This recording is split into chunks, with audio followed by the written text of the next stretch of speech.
ভারতে আশ্রয় নেওয়া বাংলাদেশের সাবেক প্রধানমন্ত্রী শেখ হাসিনাকে নিয়ে জনমত কী বলছে? ইন্ডিয়া টুডে এনই এর জরিপে উঠে এসেছে এমন এক চাঞ্চল্যকর তথ্য।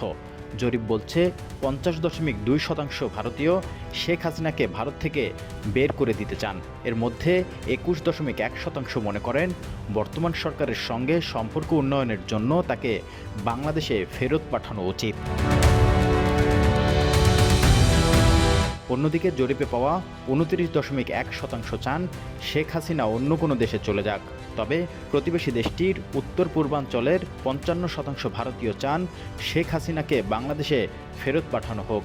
শেখ হাসিনার ভারতে অবস্থান বাংলাদেশ সম্পর্কের একটি গুরুত্বপূর্ণ অধ্যায়। জরিপের ফলাফল দ্বিধা বিভক্তি হলেও ৩৭.৬% ভারতীয় মনে করেন হাসিনা ভারতের মিত্র ছিলেন এবং তাকে আশ্রয় দেওয়া উচিত।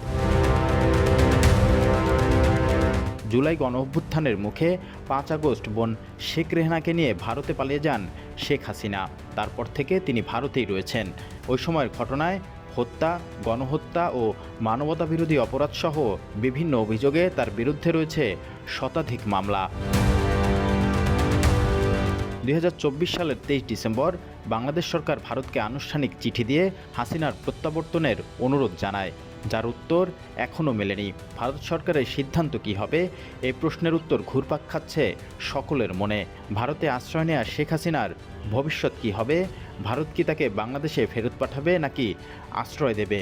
আপাতত সবাই অপেক্ষায় ভারতের এই আনুষ্ঠানিক সিদ্ধান্তের জন্য।